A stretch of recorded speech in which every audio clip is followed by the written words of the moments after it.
साथियों, आप सभी का स्वागत है। आज की क्लास में हम समाजशास्त्रीय सिद्धांतों पे चर्चा कर रहे थे, तो आज ये हमारी 7वीं क्लास है और आज हम संरचनावाद और मुख्य रूप से लेवी स्ट्रास पे चर्चा करेंगे।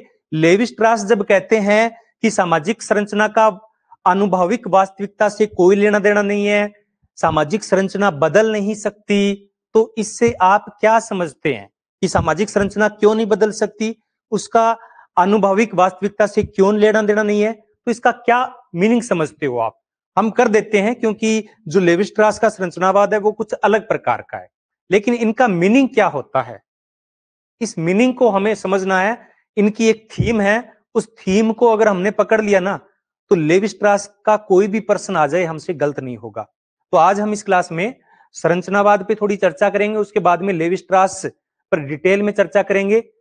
संरचनावाद का अर्थ एवं परिभाषा, विशेषताएं, जो लेवी स्ट्रास के जो अलग अलग अवधारणाएं हैं, मिथक की अवधारणा, नातेदारी की अवधारणा, भाषाई संरचना की अवधारणा, इनका जो संरचनात्मक मानव शास्त्र है उस पर चर्चा करेंगे, और प्रमुख पुस्तकों पे चर्चा हम करेंगे। तो इन सब पे आज हम चर्चा करेंगे और जानने का प्रयास करेंगे कि लेवी स्ट्रास का संरचनावाद है वो किस प्रकार से अलग है। तो एक नजर हम इनके संरचनावाद पे नजर डाल लेते हैं कि आखिर संरचनावाद क्या है। हमने क्या पढ़ा था? संरचनात्मक प्रकार्यवाद। क्या पढ़ा था? संरचनात्मक प्रकार्यवाद, जिसमें संरचना के साथ प्रकार्यों को भी देखा जाता है, जबकि संरचनावाद में ऐसा नहीं है। तो संरचनावाद की जो शुरुआत है, सर्वप्रथम प्रयोग की अगर हम बात करें तो इसका प्रयोग है वो भाषा विज्ञान में सर्वप्रथम हुआ था। भाषा का जो व्याकरण होता है ना, ग्रामर होती है, उसमें सबसे पहले संरचना शब्द का है वो प्रयोग होता है कि वाक्य की रचना कैसी होती है। तो वहां से ये समाजशास्त्र में आया है।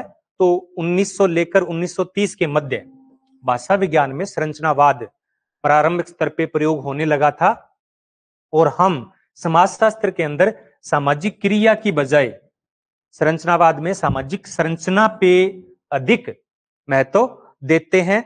और जो संरचनावाद है उसका उदय फ्रांस के अंदर हुआ, तो इसकी जड़ें हैं वो फ्रांसीसी समाजशास्त्र के अंदर निहित है, चाहे वो फिर हम बात करें इमाइल दुर्खिम की बात करें या फिर लेवी स्ट्रास की बात करें। और इसके पीछे ये भी माना जाता है कि सार्तर का अस्तित्ववाद और स्विट्जरलैंड के जो भाषाविद है सोसरे का नाम भी संरचनावाद से जुड़ा हुआ है। कई बार परीक्षा में पूछा जाता है कि संरचनावाद के जनक कौन है, तो देखो संरचनावाद के जनक है वो लेवी स्ट्रास को माना जाता है, लेकिन अगर लेवी स्ट्रास नहीं है, सोसरे है, तो सोसरे या सोसुरे भी इसको लिखते हैं, उनको हम कर सकते हैं। इनसे ही लेवी स्ट्रास ने संरचनावाद है वो लिया है, तो ये इनके लिए उत्तरदायी माने जाते हैं। और समाजशास्त्र में संरचना शब्द का सर्वप्रथम प्रयोग है वो दुर्खिम की कृतियों में देखने को मिलता है। देखो, संरचना शब्द का सर्वप्रथम प्रयोग है वो स्पेंसर की पुस्तकों में मिलता है। दुर्खिम ने संरचना पे अप्रत्यक्ष से काफी कुछ लिखा है, लेकिन एक संरचनावाद के रूप में देखो, संरचना और संरचनावाद यानी उसको एक अलग विचारधारा देने का कार्य है वो सर्वप्रथम व्यवस्थित तरीके से लेवी स्ट्रास ने किया है। इन्होंने किया है, लेवी स्ट्रास ने किया है, और इससे ही समाजशास्त्र में इनका हुआ है। तो इन्होंने इस संरचनावाद के अंदर मानवीय मस्तिष्क, नातेदारी, मिथक जैसी घटनाओं का विश्लेषण किया है, और मुख्य रूप से ये जो मानवीय मस्तिष्क है इस पे विशेष बल देते हैं। अगर हम इसकी विशेषताओं की बात करें संरचनावाद की, तो वही है कि ये संरचना के जो विभिन्न अंग होते हैं, अब जो अपेक्षाकृत स्थिर होते हैं, उनको मानते हैं, और ये मानते हैं कि ये सामान्य और स्वाभाविक होती है, और कोई भी जो घटना होती है वो संरचना का ही अंतिम परिणाम होती है। संरचना के कारण ही घटनाएं घटित होती है। व्यक्ति सामाजिक संरचना का निर्माता नहीं है, बल्कि सामाजिक संबंधों का निर्माता है, उसकी उपज है। ये अनिरंतर और असंगत मानता है इतिहास को संरचनावाद। और पियरे बार्दियू का नाम भी संरचनावाद के साथ आता है, लेकिन उनके संरचनावाद को क्या कहते हैं? सांस्कृतिक संरचनावाद। क्या कहते हैं? सांस्कृतिक संरचनावाद। Good evening all of you. और संरचनात्मक भाषावाद का जनक है वो फर्डिनेंड सोसुरे को माना जाता है। तो ये संरचनावाद के संबंध में कुछ बातें थी। अब जो हमारा आज का टॉपिक है लेवी स्ट्रास, क्लाउड लेवी स्ट्रास, जिनको हमने इनके वाक्य तो बहुत सुने हैं, और परीक्षाओं में इनके प्रश्न भी बहुत आते हैं, लेकिन शायद हम इनको समझ नहीं पाए हैं कि वो कहना क्या चाहते हैं। जब वो कहते हैं कि वास्तविक अनुभविक वास्तविकता कुछ नहीं है, संरचना परिवर्तित नहीं कह सकती, हमेशा से बनी आ रही आदिम समाजों में जो संरचना थी वही अब है, हम में कोई मूल अंतर नहीं है, आज से हजारों साल पहले जो व्यवस्था थी वही आज है। तो इनके पीछे कारण क्या है? इन कारणों को आज हम जानेंगे। एक नजर हम इनके जीवन परिचय पे डालते हैं। इनका पूरा नाम क्लाउड लेवी-स्ट्रास है। इनका जन्म 25 नवंबर 1908 को हुआ, फ्रांस में हुआ। कहां हुआ? फ्रांस के अंदर, क्योंकि ये फ्रांसीसी समाजशास्त्र से जुड़े हुए हैं। 25 नवंबर 1908 को 30 अक्टूबर 2009 को इनकी मृत्यु होती है। और ये मूलतः क्या है? संरचनावादी है। क्या है? संरचनावादी है। अगर आपके कोई क्यूरीज हैं तो आप चैट बॉक्स में लिख सकते हैं, मैं लास्ट में उनको एक साथ लेने का प्रयास है वो करूंगा। और इनका मुख्य योगदान इतना है संरचनावाद के क्षेत्र में कि वहां के राष्ट्रपति जब इनकी मृत्यु हुई, निकोलस सरकोजी ने कहा कि ये सर्वकालिक महानतम नरविज्ञानियों यानी मानव विज्ञान, अब इनका अध्ययन का क्षेत्र क्या है? मानव विज्ञान है। समाजशास्त्र की बजाय लेवी-स्ट्रास है वो मानव शास्त्री ज्यादा है, समाजशास्त्री कम है, इसलिए इनको सार्वकालिक महानतम मानव शास्त्रियों में से एक कहा है सरकोजी ने। और इनकी दो रचनाएं हैं वो सबसे महत्वपूर्ण है। दो रचनाओं में इन्होंने जो सिद्धांत दिए, बाद की पुस्तकों में उन्होंने उन सिद्धांतों को ही और अधिक परिष्कृत किया है। 1949 के अंदर the elementary structure of kinship, नातेदारी की प्रारंभिक संरचना, the elementary structure of kinship, ये देखो मूल रूप से 1949 के अंदर क्या थी? फ्रांसीसी भाषा के अंदर, फ्रांसीसी भाषा के अंदर लिखी गई थी। और 1969 के अंदर इन्होंने इसका अंग्रेजी अनुवाद हुआ था। तब ये विश्व के सामने, जैसे अंग्रेजी भाषा में जब इनका अनुवाद होता है तब पूरी दुनिया उनको पढ़ती है। हम फ्रांसीसी भाषा नहीं पढ़ सकते भारत में, हाँ, लेकिन हम अंग्रेजी भाषा पढ़ सकते हैं। तो 1969 में इसका अंग्रेजी अनुवाद हुआ था। तो 1949 में the elementary structure of kinship और 1958 के अंदर स्ट्रक्चरल एंथ्रोपोलॉजी, ये इनकी संरचनात्मक मानव शास्त्र। तो इनको जब हम कहते हैं ना कि ये मानव संरचनावाद के जनक है, तो ये मुख्य रूप से किसके होते हैं? मानव शास्त्रीय संरचनावाद, मानव शास्त्रीय संरचनावाद के या संरचनात्मक मानव शास्त्र के जनक हैं। संरचनात्मक मानव शास्त्र या मानव शास्त्रीय संरचनावाद के जनक है। और इमाइल दुर्खिम से ये प्रभावित हैं, स्वाभाविक रूप से फ्रांस के हैं तो फ्रांस से ये होंगे ही होंगे। और इनका जो संरचना सिद्धांत है, इनको हम क्या कहते हैं? विनियम, आदान प्रदान। तो विनियम का संरचना सिद्धांत, विनियम का संरचना सिद्धांत, विनियम ही इनकी थीम है। कैसे है वो पढ़ेंगे। और ये कहते हैं कि मानव शास्त्र है वो पहले मनोविज्ञान है। क्या है? मानव शास्त्र है वो पहले मनोविज्ञान है। ये इनकी पुस्तक है सेवेज माइंड, जंगली मस्तिष्क। तो इसमें वो क्या कहते हैं? इनको मनोविज्ञानिक अवधारणा मानते हैं संरचनावाद को, और साथ में संज्ञात्मक प्रवृत्ति रही है इनकी, यानी ये संज्ञाओं पे विशेष जोर देते हैं। तो अब इनका संरचनावाद क्या है? संरचना का अर्थ क्या है? तो ये कहते हैं ना कि संरचना का वास्तविक आनुभाविकता से कोई लेना देना नहीं है, लेना देना है नहीं, लेना देना नहीं है। और संरचना है वो अपरिवर्तित रहती है, उसको बदला नहीं जा सकता। तो इसके पीछे कारण क्या है? इसके पीछे की कहानी क्या है? तो देखो, स्ट्रास के अनुसार जो संरचना है वो मानव मस्तिष्क में स्थित है। कहां पर है? माइंड के अंदर है, कहीं बाहर नहीं है। मनुष्य के मस्तिष्क में मानव संरचना का निवास होता है। यानी ये क्या है? एक मानसिक प्रक्रिया है, एक मानसिक प्रक्रिया है। मैं जो आपके क्वेश्चन है उनको लास्ट में लूंगा, क्योंकि बीच में लूंगा तो मैं थोड़ा डिस्टर्ब हो जाऊंगा। आपके कोई भी स्पष्टीकरण है वो मैं बाद में दूंगा। तो ये क्या है? एक मानसिक प्रक्रिया। संरचना एक मानसिक प्रक्रिया है जो समस्त मानव जाति यानी आज से हजारों साल पहले मानव थे वो और आज भी, तो समस्त मानव जाति और संस्कृति में सार्वभौमिक है। यानी संरचना पहले भी थी, अब भी है, सार्वभौमिक है, समस्त मानव जाति के अंदर है, और ये एक मानसिक प्रक्रिया है। और इसलिए मानसिक प्रक्रिया है, इसलिए ये अनुभव से परे है, अनुभव से परे है। तो इनकी क्या होता है थीम, ये क्या कह रहे हैं कि मानव मस्तिष्क के अंदर जो संरचना है, जो विचार हैं, उन्हीं से ही बाहरी संरचना विकसित होती है। और वो मानव जो संरचना थी, मानव मस्तिष्क है, वो बदला नहीं है, वो हजारों साल पहले भी वैसा था और अब भी वैसा ही है। तो इसलिए जो बाहरी चीजें हैं, जो अनुभव से जो चीजें आती है, उससे मानव संरचना प्रभावित नहीं होती है। इसलिए वो क्या कहते हैं कि संरचना का वास्तविक अनुभविकता से कोई लेना देना नहीं है। थोड़ा और डिटेल में हम इसको समझ लेते हैं। इसलिए संरचना अपरिवर्तनशील रहती है, क्योंकि मानव मस्तिष्क नहीं बदलता है, चीजें बदल जाती है लेकिन मानव मस्तिष्क नहीं बदलता है। इसलिए मानसिक जो संरचनाएं हैं वो अपरिवर्तित रहती है। अब ये क्या कहते हैं कि समस्त मानव जाति में विचार, समस्त मानव जाति में विचार, चाहे वो आदिम हो या जंगली, या चाहे वो फिर आधुनिक सभ्य मानव हो, समान है। केवल विचार की विषय वस्तु में परिवर्तन आता है। क्या है? केवल विचार की विषय वस्तु, यानी जो मानव मस्तिष्क है वो तो पहले भी वैसा था और अब भी वैसा ही है। केवल जो विषय वस्तु है, पहले वो कच्चा मांस खाता था, फिर वो पक्का मांस खाने लगा, फिर उबला हुआ मांस खाने लग गया, फिर उसके नातेदारी सिस्टम बदल गया, कुछ और बदलता गया, तो चीजें बदलती गई।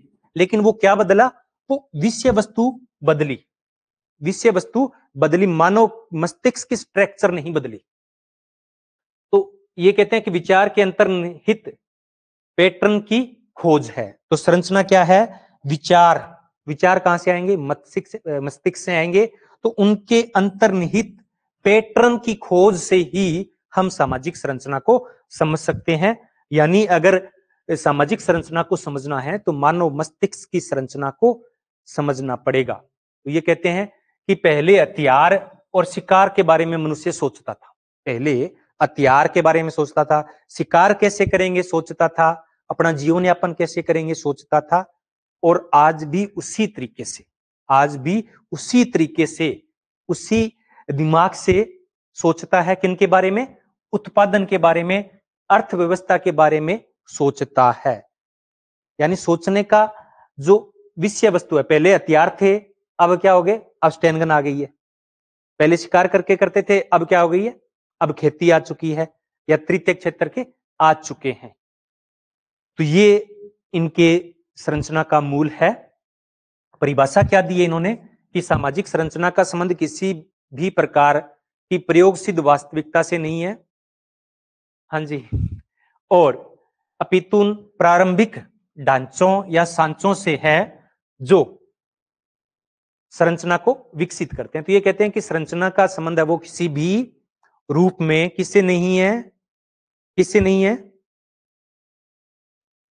प्रयोग सिद्ध वास्तविकता से नहीं है, उन ढांचों से है जिनसे संरचना बनती है, और उनकी खोज ही हमें करना चाहिए। दूसरे शब्दों में इसको उन्होंने क्या कहा कि संरचना कोई प्रेक्षणीय यानी अवलोकनीय यथार्थ नहीं है, यह एक तार्किक आधार पर निर्मित एक अमूर्त प्रतिरूप है जिसकी रचना घटना के विश्लेषण में होती है।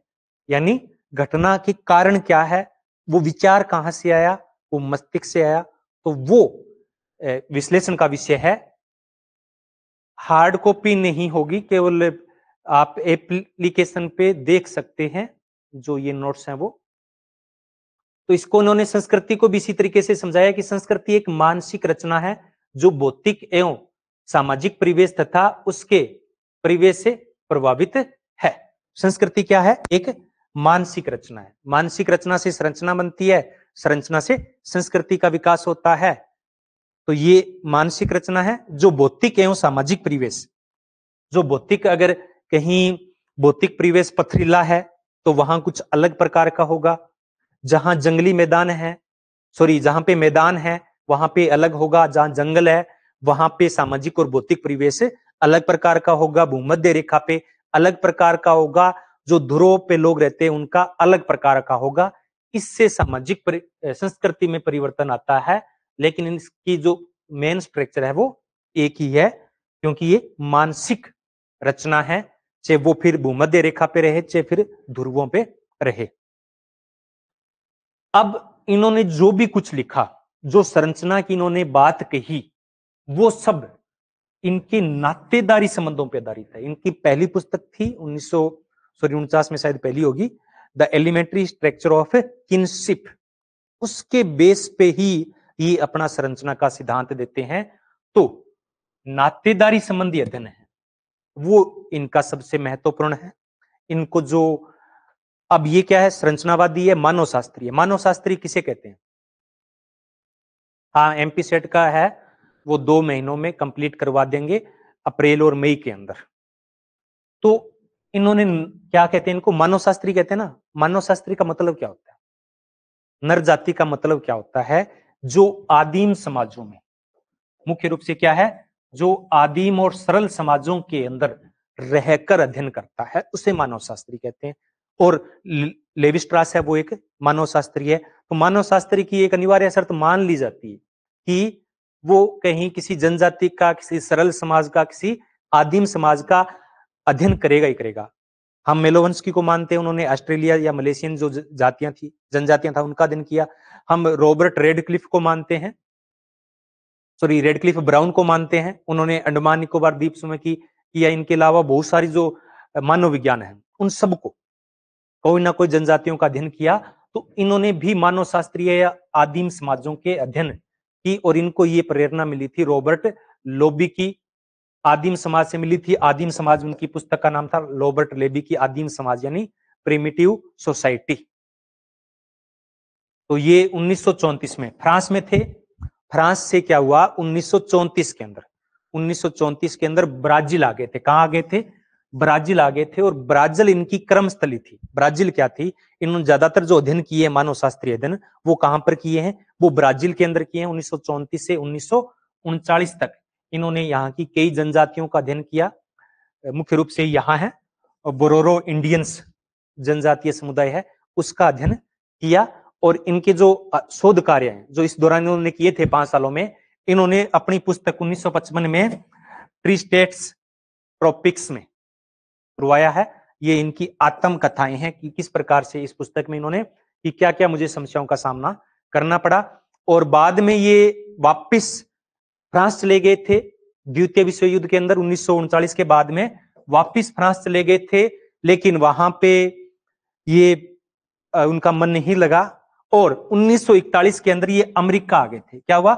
1941 के अंदर अमेरिका में आ गए थे। फ्रांस से आए थे और अमेरिका आए थे। तो अमेरिका को लगा कि ये एजेंट हो सकते हैं।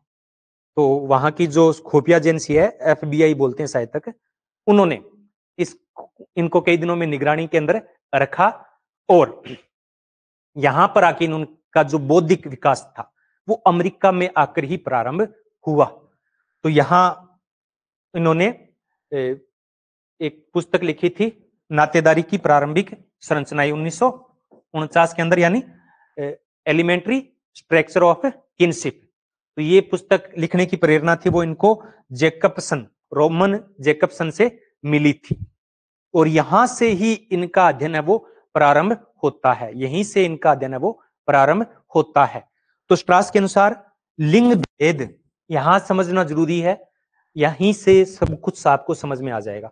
लिंग भेद और विनियम, इनको क्या बोलते हैं? विनियम संरचनावादी बोलते हैं। तो लिंग भेद और विनियम से समाज का प्रारंभ हुआ है। समाज यानी आपसी संबंधों की व्यवस्था। तो इसकी शुरुआत कहां से होती है? यहां आदान प्रदान से होती है, विनियम से होती है। किस प्रकार के आदान प्रदान की? तो ये स्त्री और अभी सोई हुई है, कोई बात नहीं, अभी चलिए क्लास 7:15 बजे ही हमने शुरू की है, 7:20 पे। तो लिंग भेद एवं विनियम से समाज का प्रारंभ होता है। और ये जो कहानी होती है, मिथकों की भी चर्चा करेंगे, मिथ की भी चर्चा करते हैं। तो ये आदम एवं ईव की कहानी, आदम यानी पुरुष और ईव यानी स्त्री, आदम और ईव की कहानी के अनुसार वो समाज की चर्चा करते हैं। तो ये मिथक है, ये आदम और ईव क्या है? एक मिथक है। तो इससे कहानी से, इस मिथक से वो समाज की चर्चा शुरू करते हैं, क्योंकि इनका जो भाषावाद है, इनका जो नातेदारी व्यवस्था है, इनका जो मिथोलॉजी है, वो सारे एक दूसरे से मिले जुले हैं। तो इन्होंने विनियम की बात की, तो विनियम इन्होंने फ्रांस के अंदर शराब के विनियम का उदाहरण दिया। शराब का विनियम, वो कहते हैं कि जब फ्रांस के अंदर छोटी छोटी बोतलों में शराब रखते हैं लोग, और जब कोई मेहमान आता है, तो मेजबान है वो मेहमान को अपनी शराब देता है, और जो मेहमान होता है वो मेजबान को अपनी शराब देता है, यानी वो शराब का आदान प्रदान करते हैं। वो कहते हैं इससे सामाजिक संबंध है वो मजबूत होते हैं।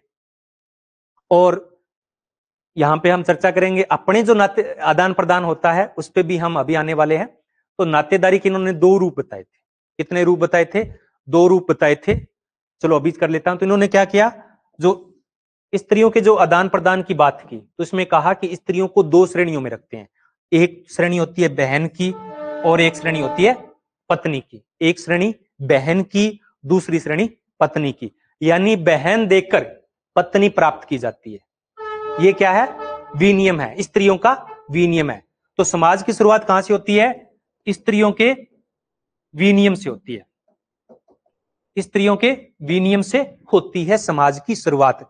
एक देते हैं जिसको हम अट्टा सट्टा बोलते हैं ना, तो ये कहते हैं कि प्रत्येक समाज, चाहे कितने भी समाज हो, उन सब में प्रारंभ में एक प्रकार की नातेदारी थी, बाद में धीरे धीरे चीजें हैं वो बदली है। तो पत्नी, बहन देखकर पत्नी प्राप्त की जाती है। तो इस प्रकार नातेदारी स्त्रियों के गठबंधन, तो इस प्रकार नातेदारी है वो किससे शुरू हुई? स्त्रियों के विनियम से शुरू हुई।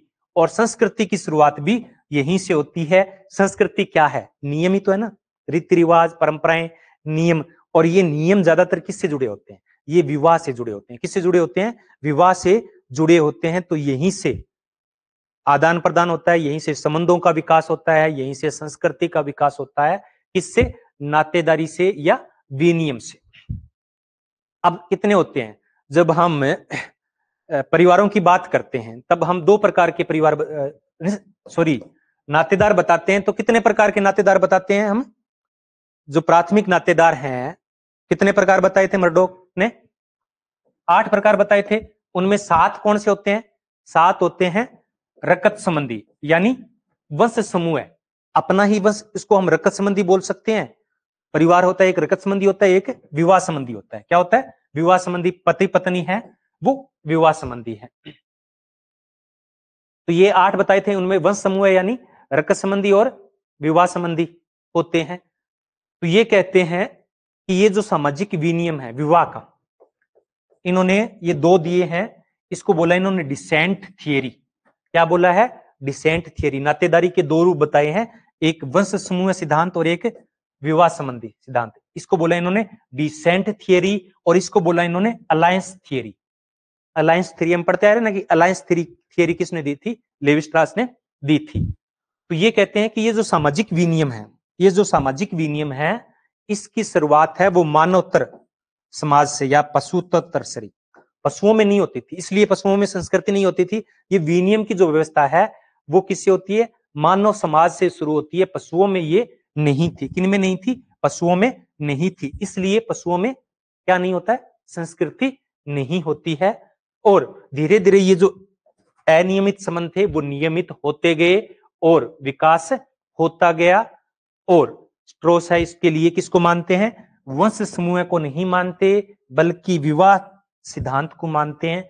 अलायंस थियरी को समाज और संस्कृति के विकास के लिए उत्तरदायी मानते हैं। ये मानते हैं कि इन विनियम से क्या होता है? विनियम से सामाजिक संबंध मजबूत होते हैं। क्या होते हैं? सामाजिक संबंध मजबूत होते हैं। सामाजिक संबंध है वो क्या होते हैं? मजबूत होते हैं। हो सकता है आप मेरी तरह आपके दिमाग में भी आता है, जब मैं घर पे जब विवाह होता है या कोई बुआ जी आती है, कोई मामा जी के जाना होता है, कहीं जाना होता है, तो वो क्या होते हैं कि 100 रुपए वो उसको दे देता है और बदले में वो 100 रुपए उसको दे देता है। तो हम ये सोचते हैं, हो सकता है आप भी सोचते हो कि ये आदान प्रदान क्यों होता है? हिसाब तो बराबर सही रहना है। अब हम ये भी देखते हैं कि उसने कितने रुपए दिए थे बान के अंदर, या जो न्योता प्रथा होती है हमारे उसमें कितने दिए थे। 200 दिए थे तो मैं भी 200 दे देता हूं। तो यानी हम विनिमय कर रहे हैं। और घरों पे जब भी इस प्रकार का रक्षाबंधन पे या किसी को और होता है तो मैं सोचता हूं कि ये क्यों कर रहे हैं, ये बंद होना चाहिए। लेकिन आज जो मैंने पढ़ा उससे मेरे समझ में आया कि लेवी स्ट्रास ने बहुत पहले कह दिया था कि विनिमय से सामाजिक संबंध क्या होते हैं, मजबूत होते हैं। इसलिए ये विनिमय की प्रथा है वो प्रचलित है। और हो सकता है कि हमारे जो पूर्वज थे इन्होंने भी ये विनिमय की जो शुरुआत है इसीलिए की थी ताकि सामाजिक संबंध मजबूत हो। अब इससे क्या होता है कि एक उधार रह जाती है, तो इससे हम फिर उनके घर जाते हैं, वो ऐसे घर आते हैं, तो इससे सामाजिक संबंध बने रहते हैं। और जिस दिन ये विनिमय बंद हो गया, धीरे जैसे नगरीय समाजों में हो रहा है, तो उस दिन क्या होगा, आना जाना जो सामाजिक संबंध है वो धीरे धीरे समाप्त हो जाएंगे। तो जिस समाज के अंदर जितना ज्यादा विनिमय होता है वस्तुओं का, वो उतना ही मजबूत उनमें सामाजिक संबंध होते हैं। और जिनमें विनिमय बहुत कम होता है जैसे नगरीय समाजों के अंदर, तो उनमें कुछ नहीं होता, लॉस कुछ नहीं है, दोनों ही साथ बराबर रहते हैं, लेकिन सामाजिक संबंध होते हैं वो मजबूत होते हैं। तो इन्होंने क्या है, डिसेंट थियरी यानी वंश सिद्धांत को कोई विशेष महत्व नहीं दिया था, अलायंस थियरी को, गठबंधन सिद्धांत को महत्व दिया था। और इनका जो विनिमय उपहार का सिद्धांत है वो मार्शल मोस के विनिमय उपहार विनिमय से मेल खाता है। और यहाँ पे वो एक बात और बोलते हैं, लेवी स्ट्रास क्या बोलते हैं कि निकटा विगमन निषेध, निकटा विगमन निषेध यानी नजदीकी जो रिश्तेदार होते हैं, भाई बहन होते हैं, उनमें शादियां नहीं की जा सकती। और ये क्या होता है, सार्वभौमिक है। ये क्या है, लेवी स्ट्रास ने इसको क्या कहा कि निकटा विगमन की जो प्रथा है वो सार्वभौमिक है। क्योंकि ये क्या कहते हैं कि दो प्रकार के होते हैं परिवार, एक बहन, अब बहन से निकटागमन होता है तो विवाह नहीं होता है, इसलिए दूसरे ग्रुप के अंदर विवाह है वो किया जाता है। तो ये क्या कहते हैं कि निकटा विगमन है वो निषेध है, वो एक सार्वभौमिक घटना है और ये विवाह संबंधों को नियंत्रित करते हैं। निषेध है जो विवाह को नियंत्रित करते हैं।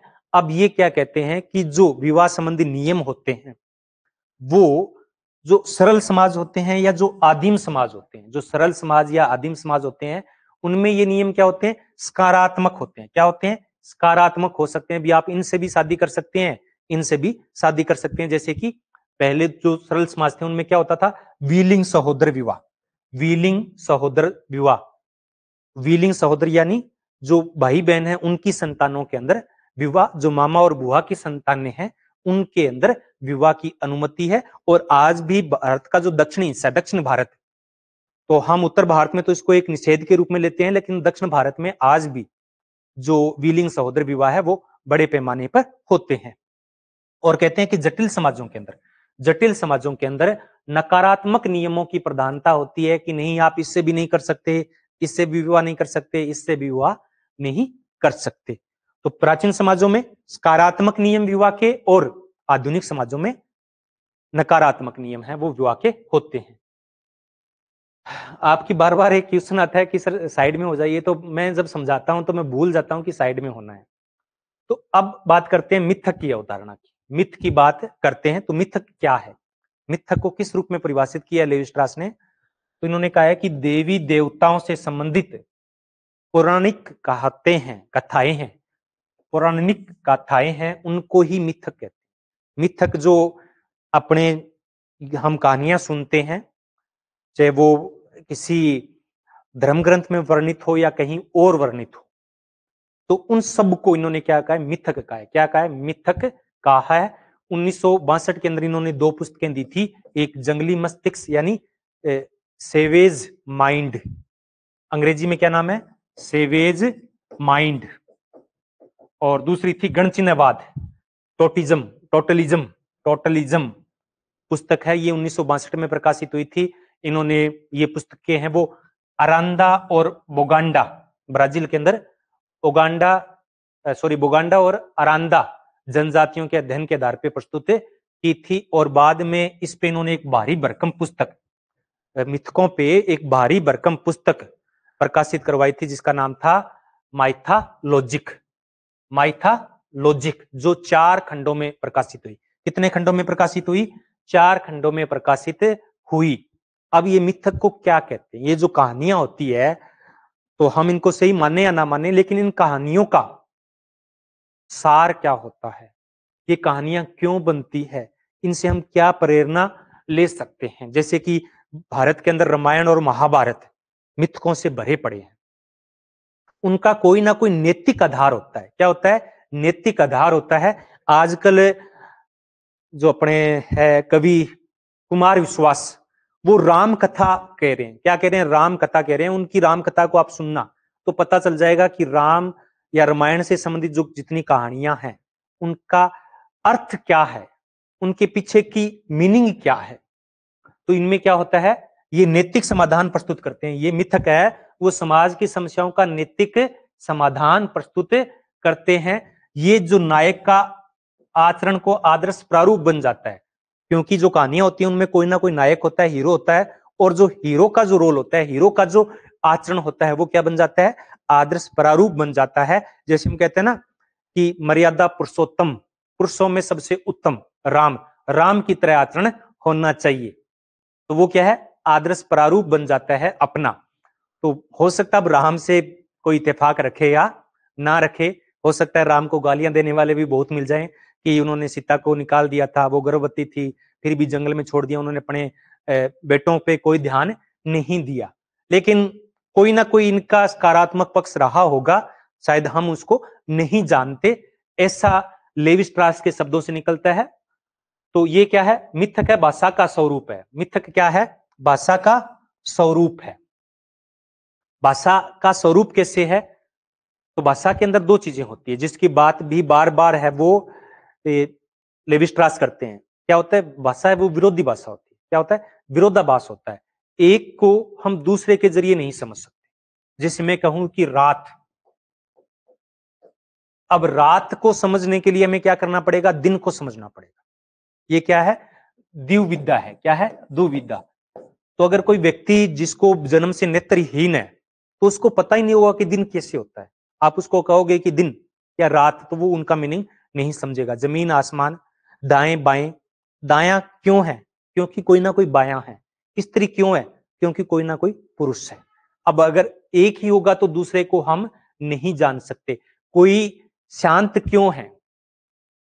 क्योंकि कोई दूसरा झगड़ालू है। दो भाई बहन होते हैं तो वो कहते हैं कि ये तो शांत है। वो शांत क्यों है? क्योंकि दूसरा ज्यादा झगड़ालू है। अगर हो सकता है कि वो कम और ज्यादा शांत हो। जैसे ही व्यक्ति आता है, कोई घर में हम दो लोग होते हैं, ये शांत होता है और ये अशांत होता है, तो ये क्या हो गया? अशांत, क्योंकि ये शांत है। हो सकता है इससे भी कोई झगड़ालू आ जाए तो ये क्या हो जाएगा? शांत बन जाएगा, यानी विरोधाभास होता है। तो ये कहते हैं कि भाषा के अंदर दो चीजें होती है, एक शांति होती है तो दूसरी तरफ संघर्ष होगा, एक तरफ दिन होगा तो दूसरी तरफ रात होगा। तो मिथक है वो सौपन के समान है। जो मिथक होते हैं वो सौपन के समान होते हैं, सपनों के समान होते हैं। सपनों में क्या आता है? सपनों में क्या आता है? सपनों में वही चीजें आती है जो हमारी दबी हुई आकांक्षाएं होती है। क्या होती है? जो हमारी दबी हुई आकांक्षाएं होती है, जो चीजें हम करना तो चाहते हैं लेकिन कर नहीं पाते हैं। ये अचेतन मन की बढ़ास है सपने। अचेतन मन, कुछ चीजें ऐसी होती है जो हमारे अचेतन में चली जाती है, दब जाती है। जैसे किसी के साथ थप्पड़ मार देना, किसी के साथ कोई रिलेशनशिप में रह रहना, तो फिर वो क्या चीजें हैं? वैसे तो सामने आ नहीं सकती, वो सपनों के रूप में सामने आती है। तो ये क्या कहते हैं कि ये जो मिथक है ये सपनों के समान ही है। तो ये दबी हुई इच्छाओं का नाटक है। क्या है? दबी हुई इच्छाओं का नाटक है। जिस प्रकार मिथक है वो भी क्या है? आंतरिक प्रेरणा से होते हैं। तो कहीं ना कहीं ये जो मिथक होते हैं वो अचेतन या आंतरिक प्रेरणाओं से प्रेरित होते हैं, अचेतन मस्तिष्क की ये देन होते हैं, और ये आदर्श प्रस्तुत करते हैं। तो इन्होंने मिथकों के 4 प्रकार के संबंधों के पुंज निकाले। मिथकों से 4 प्रकार के संबंधों के पुंज। अब संबंधों की बात आती है तो वो क्या आते हैं? नातेदारी से संबंध आ जाते हैं। तो मैंने क्या कहा कि इनकी नातेदारी, भाषा और ये मिथक, ये तीनों चीजें इतनी मिली जुली हुई है कि इनको अलग करना बहुत मुश्किल है।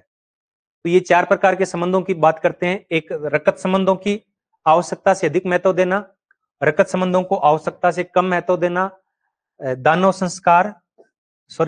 संहार और मानव की उत्पत्ति का आदि मूल स्रोत। तो ये 4 प्रकार के मिथक इन्होंने बताए हैं, और ये मिथक हैं वो आदि मानव यानी प्राचीन समय मानव की अचेतन मन की स्थिति का ज्ञान है, अचेतन मन की स्थिति का ज्ञान है। जो मिथक है, जो कहानियां हैं, वो क्या है, आदि मनुष्य। जैसे कि हम बात करते हैं कि वेद किसने लिखे थे वेद, कहते हैं कि ऋषि मुनियों के पीछे उनकी थी।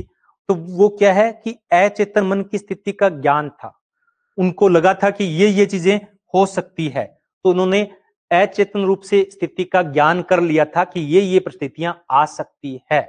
और ये जो मिथक होते हैं, जो राम की कहानियां हैं, जो कृष्ण जी की कहानियां हैं, ये किसी ना किसी विचारधारा को महत्व देती है, और ऐसा केवल हिंदू में नहीं होता है, प्रत्येक धर्म के अंदर होता है।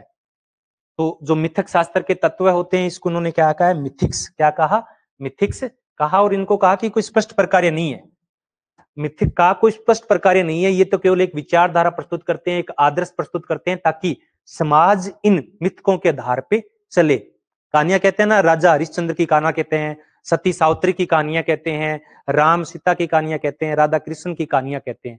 तो ये चीज स्पष्ट तो नहीं कहते कि आप ऐसा करो, लेकिन ये उदाहरण प्रस्तुत करते हैं। दक्षिण अमेरिका में उन्होंने 187, दक्षिण अमेरिका के अंदर इन्होंने 187 मिथकों की पहचान की थी। कितनी, 187। और इन्होंने एक इंडियन समूह है अमेरिका के अंदर, एक इंडियंस बोलते हैं क्योंकि प्राचीन समय में जो दास बन के गए थे, तो उनमें 600 मिथकों की पहचान की थी। तो मिथक का मतलब समझ में आ गया। अब क्या है, कुछ चीजें और है कि इनका जो विनियम सिद्धांत है, इसके 3 तत्व बताए। कितने तत्व बताए, 3 तत्व बताए हैं। अब यहां वो समाज की बात करते हैं कि समाज कैसे चलता है। तो ये कहते हैं कि जिस प्रकार से हम कर्ज लेते हैं, तो कर्ज लेते हैं तो क्या करना पड़ता है, ब्याज चुकाना पड़ता है। तो यह क्या कहते हैं कि व्यक्ति को भी समाज के अंदर रहना है, तो उनके सामाजिक मूल्यों परंपराओं का पालन करके ब्याज चुकाना पड़ेगा, मूल्य चुकाना पड़ेगा। अगर मूल्य नहीं चुकाता है, कोई ब्याज नहीं चुकाता है, तो फिर उसको क्या किया, दंडित किया जाता है। तो इसी प्रकार से व्यक्ति अगर सामाजिक मूल्यों का पालन नहीं करता है, तो उसे दंड है वो देना पड़ता है।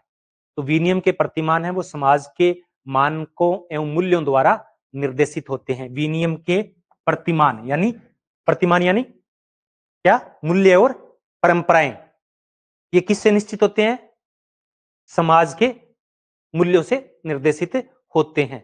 इन्हें सामाजिक अभाव का नियम कहा है। क्या कहा है, सामाजिक अभाव का नियम कहा है कि इनके बगैर समाज है वो संभव नहीं है। दूसरा नियम क्या कहता है कि मनुष्य जो भी करता है उन स्रोतों का उपयोग करता है जो समाज के होते हैं, जो समाज के होते हैं, इन पर जिनका अधिकार होता है, वो समाज में उनका रुतबा अधिक होता है। अब इस लाइन से क्या मतलब है कि समाज में नियम और मूल्य होते हैं, यानी ये मूल्य क्या है, समाज के सोर्स हैं। और हम कोई भी आचरण करते हैं, मनुष्य जो भी करता है, मैं करता हूं, आप करते हो, जैसे आप बोलते हो अभिवादन करते हो, किसी को नमस्कार करते हैं, किसी के चरण स्पर्श करते हैं, तो जो भी हम कुछ करते हैं वो इन स्रोतों का उपयोग करते हैं, इन मूल्य एवं परंपराओं का हम उपयोग करते हैं। और ये जो निर्धारित करने का ढंग होता है, जो ये मूल्य है और परंपराएं कौन निर्धारित करता है, उनका रुतबा समाज के अंदर अधिक होता है। जैसे हमने ब्राह्मणों ने हमारे नियम और मूल्यों की रचना की थी, हो सकता है कोई लोकतांत्रिक देश है तो जो राजनीतिक दल होते हैं वो इनका नियम करे, तो ये इनका रुतबा समाज के अंदर हमेशा अधिक होता है। सोर्स का अधिकार है वो समाज के होने के कारण है, और इनका हमें पालन करना पड़ता है। इसको सामाजिक मूल्यों का सिद्धांत का है। क्या कहा है, सामाजिक मूल्यों का सिद्धांत का है। थोड़ी सी हो सकता है यहाँ पे आपको गड़बड़ हो गई हो, क्योंकि लेवी स्ट्रास है वो कुछ अलग प्रकार से लिखते हैं और इनको समझना इतना आसान है नहीं। मैं भी बहुत ज्यादा, जब मैं नेट की तैयारी करता था, ठीक है रट लिया कि वास्तविक अनुभविकता से कोई लेना देना नहीं है, लेकिन उनको गहराई से समझना, और आजकल काम नहीं चलता। आजकल के जो एग्जाम है उनमें आपका काम नहीं चलेगा कि हाँ रट लिया और काम चल गया, अब बहुत गहरी चीजें पूछने लगे हैं। और ये तीसरा सिद्धांत है विनियम का, इसे पारस्परिकता का सिद्धांत कहते हैं। क्या कहते हैं, पारस्परिकता का सिद्धांत कहते हैं और यही सबसे महत्वपूर्ण सिद्धांत है। पारस्परिकता यानी विनियम, स्त्रियों के विनियम से ही समाज और संस्कृति की शुरुआत होती है। ये विनियम है दो प्रकार के होते हैं। कितने होते हैं? सामाजिक विनियम दो प्रकार के होते हैं, एक सीमित विनियम और एक सामान्यीकृत विनियम। सीमित विनियम, अब स्त्रियों का क्या होता है, विवाह करते हैं, जो प्राचीन समय की बात इन्होंने की, तो इन्होंने कहा था कि जिस समूह से स्त्री लेते हैं उसी को वापस दे देते हैं, यानी अट्टा सट्टा कर लेते हैं। स्थानीय भाषा में क्या कहते हैं? अट्टा सट्टा कहते हैं। तो जिस समूह से स्त्री लेते हैं उसी समूह में स्त्री वापस दे देते हैं। इसके गौड़ जनजाति है मध्य प्रदेश के अंदर, वो इसे बोलते हैं दूध लोटवा, विलिंग सहोदर विवाह को। तो ये क्या होता है? दो तरफा होता है कि ये, जैसे इसको हम कह सकते हैं कि एक वाई समूह है, वो एक्स समूह को लड़की देगा, और फिर क्या है, वाई है वो जेड समूह को लड़की देगा, और बाद में इस जेड समूह से वापस लड़की ले लेगा। तो ये क्या है? दो तरफा हो गया, एक बार दिया एक बार लिया। तो ये क्या है? सीमित विनियम है। ये क्या है? सीमित विनियम है। सामाजिक मूल्य का सिद्धांत दिया वो अलग प्रकार है जो आर के मुखर्जी ने दिया, और ये अलग कह रहे हैं। यहाँ इनका सामाजिक मूल्यों से कोई विशेष लगाव नहीं है, यहाँ इनका सामाजिक संरचना से लगाव है। और जो आर के मुखर्जी ने दिया था वो केवल सामाजिक मूल्यों को ही करने के लिए दिया था, यानी उसमें वो संरचना नहीं थी। वो प्रकार की बात करते हैं आर के मुखर्जी सामाजिक मूल्यों के, और ये सामाजिक मूल्यों के संरचना की बात करते हैं। तो ये एक हो गया सीमित विनियम, और दूसरा होता है सामान्यीकृत विनियम। सामान्यीकृत विनियम में क्या होता है कि वन तरफा होता है, वन साइड विनियम होता है।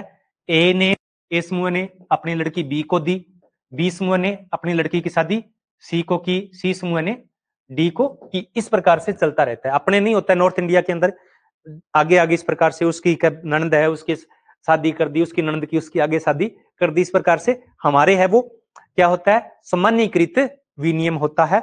और कुछ आदिम समाज है या दक्षिण भारत है, उनमें क्या होता है? सीमित विनियम होता है। तो ये तीन नियम है, और ये कहते हैं कि इस प्रकार विनियम है।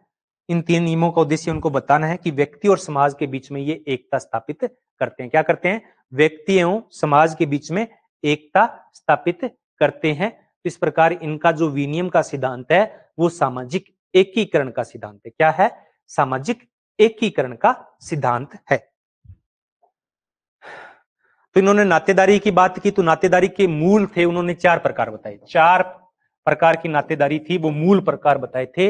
एक भाई बहन, एक पति पत्नी, पिता पुत्र, या फिर माता पुत्र भी हो सकता है, और एक मामा भांजा, एक मामा भांजा। ये चार प्रकार के मूल नातेदारी संबंध बताए थे।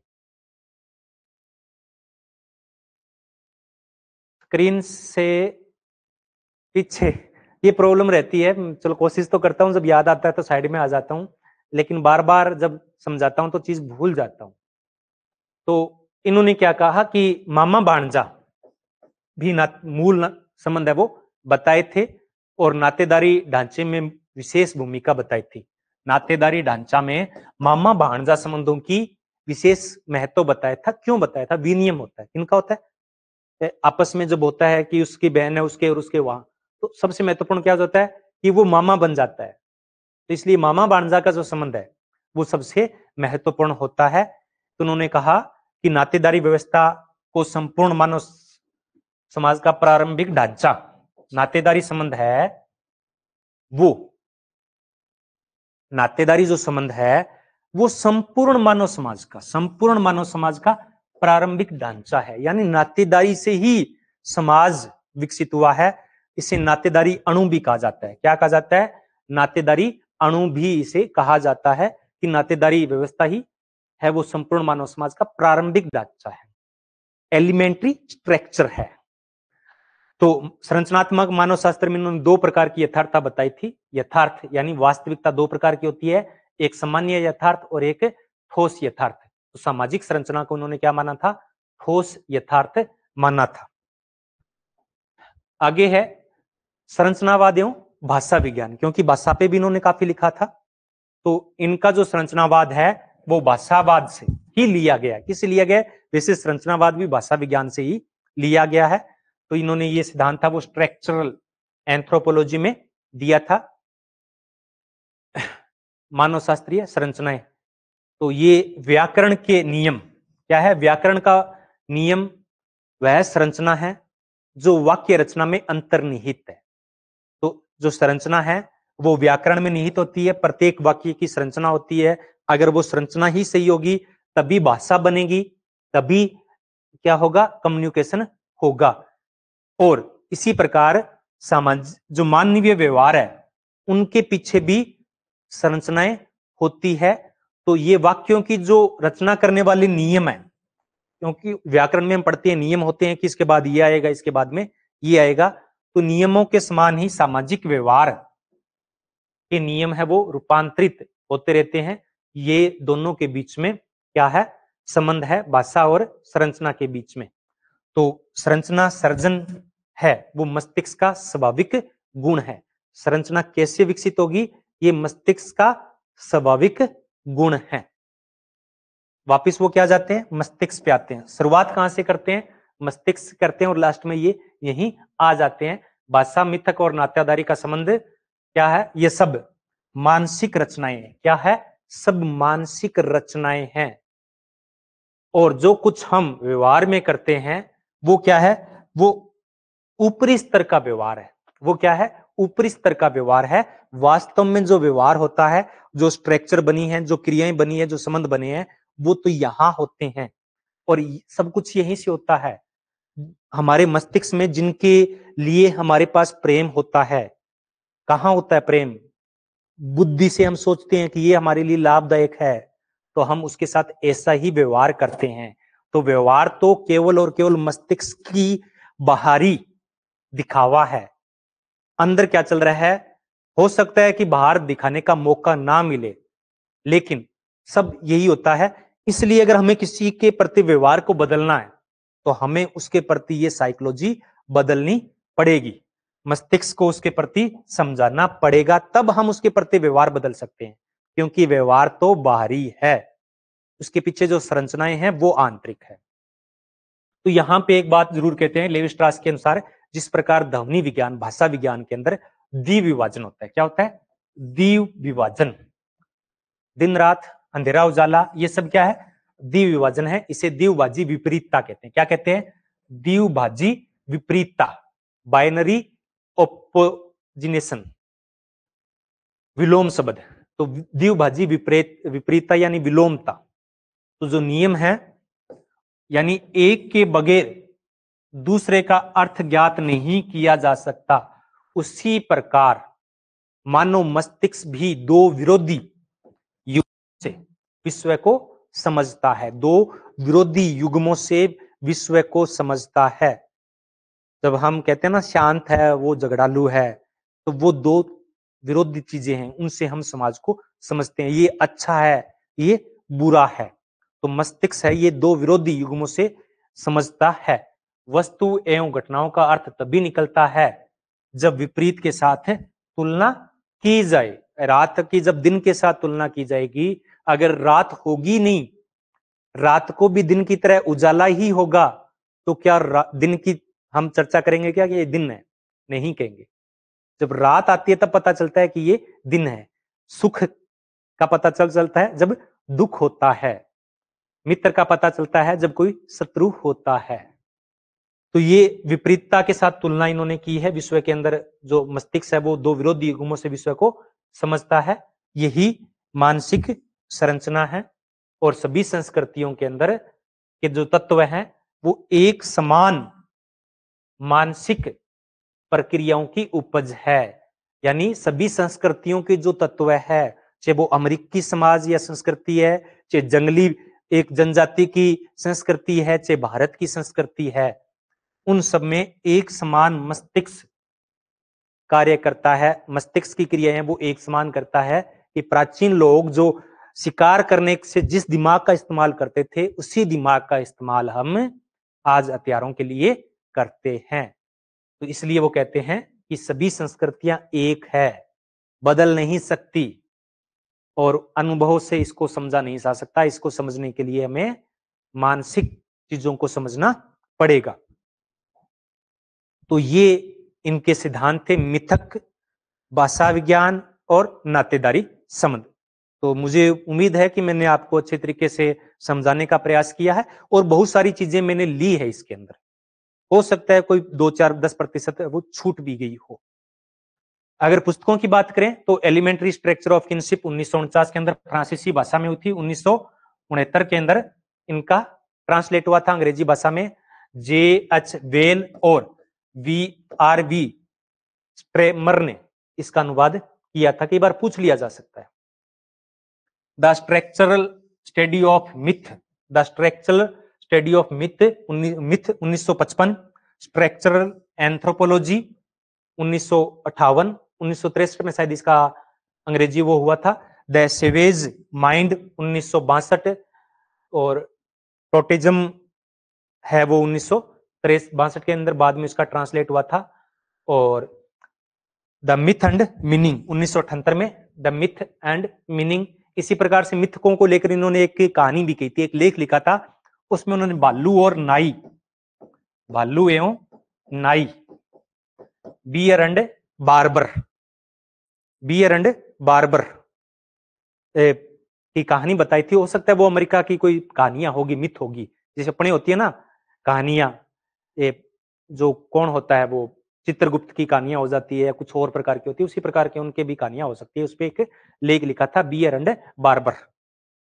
क्रेस्टेस्ट ट्रोपिक्यू 1955 में, जिन्होंने उन्होंने मानव शास्त्र अध्ययन किया था, उनकी चर्चा लिखी थी। और माइथोलॉजी है वो 1971 के अंदर, 4 खंडों के अंदर। और संस्कृति को एक प्रतीकात्मक संचार की एक विधि मानना है। तो ये इनका लेवी स्ट्रास का योगदान था।